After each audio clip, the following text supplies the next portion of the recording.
దీన్నే కోట్ చేస్తూ ఉన్న ప్రతి సందర్భంలో ప్రారంభమైన దగ్గర నుంచి ఇప్పటివరకు ఒక్కసారి కూడా నేను దీంట్లో నుంచి బయటికి పోలే, డిబేట్ కాలే.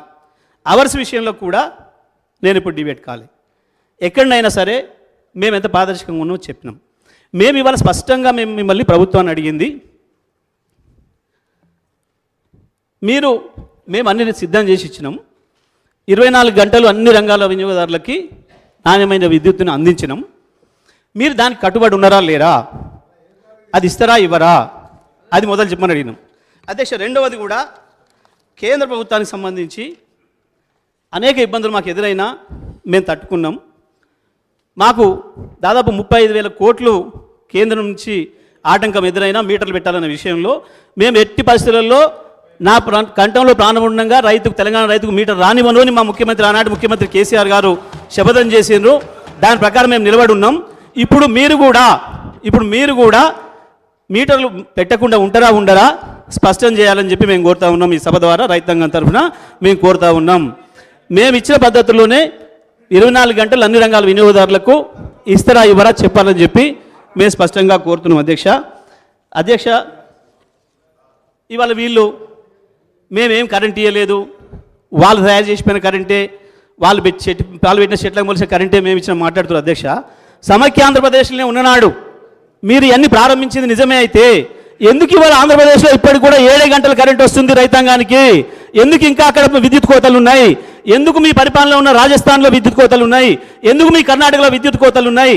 ఇవాళకి కూడా 3 గంటలకు మించి ఇస్తలేరు అని చెప్పి కర్ణాటకలో రైతాంగం పెద్ద ఎత్తున రోడ్ల మీదకి వచ్చి ప్రదర్శనలు చేస్తున్నారు. ముసళ్ళని తీసుకొచ్చి అక్కడ వదిలిన సంఘటనలు మనం చూస్తున్నాం. మీ పరిపాలనలో ఉన్న ఏ ఒక్క రాష్ట్రంలో కూడా రైతాంగానికి ఇంతవరకు కూడా 9 గంటల విద్యుత్ ఇచ్చిన పాపాన పోలేదు. ఇవాళ రైతాంగానికి అందుబాటులోకి తీసుకొచ్చి 24 గంటలు కరెంట్ ఇచ్చిన ఏకైక రాష్ట్రం తెలంగాణ రాష్ట్రమే. గత 5 సంవత్సరాలు 2018 నుంచి మొన్న డిసెంబర్ వరకు కూడా ఇచ్చింది మేమే అనే విషయాన్ని మేము స్పష్టంగా చెప్తున్నాం. ఇవాళ రైతాంగంలో ఉంది, రైతాంగం స్పష్టంగా ఉన్నారు, ప్రజలంతా స్పష్టంగా ఉన్నారు. ఏ పారిశ్రామికవేత్తను అడిగినా చెప్తారు, ఏ విద్యార్థిని అడిగినా చెప్తారు, ఏ అక్కని అడిగినా, ఏ తల్లిని అడిగినా, ఏ చెల్లిని అడిగినా చెప్తారు.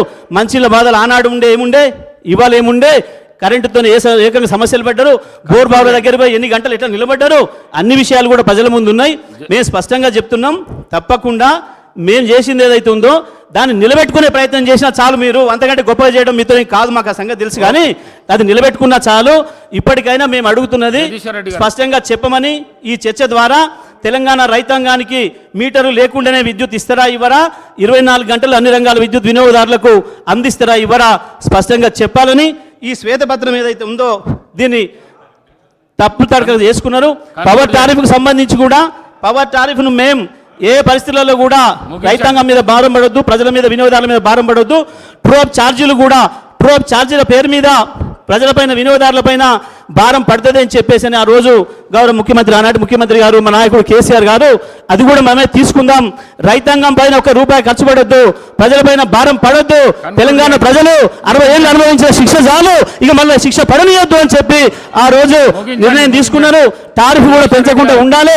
అంతేకాదు మీరు ఇచ్చిన 200 యూనిట్ల వరకు అందరికీ తెల్ల రేషన్ కార్డులు ఉన్న ప్రతి ఒక్కరు కూడా ఏదైతే ఫ్రీగా విద్యుత్ ఇస్తానన్నారో ఆ విద్యుత్ కూడా అందిస్తారా ఇవ్వరా, దాని నుంచి కూడా తప్పించుకుంటారా చెప్పాలి. తప్పకుండా మీరు కరెంటు టారిఫ్ను కూడా పెంచకుండా ఉన్న పద్ధతుల్లో రూపాయి అప్పు లేకుండా తప్పకుండా మీరు చేయాలని మేము కోరుకుంటున్నాం. ఆ రకంగా మీరు ఇచ్చిన అన్ని హామీలు నెరవేర్చాలి. ఈ రాష్ట్ర ప్రజలపైన, రాష్ట్ర ఖజానా పైన రూపాయి అప్పుభారం పడకుండా తప్పకుండా మీరు ఏదైతే చేస్తామని చెప్తున్నారో ఇవాళ దాన్ని మేము వెల్కమ్ చేస్తున్నాం. మీ విచారణను కూడా వెల్కమ్ చేస్తున్నాం, ఏం సందేహం లేదు. కానీ ఇచ్చిన మాటలు తప్పించుకోవడం కొరకు కుంటి సాకులు వెతికే పనిలో మాత్రం పడొద్దు.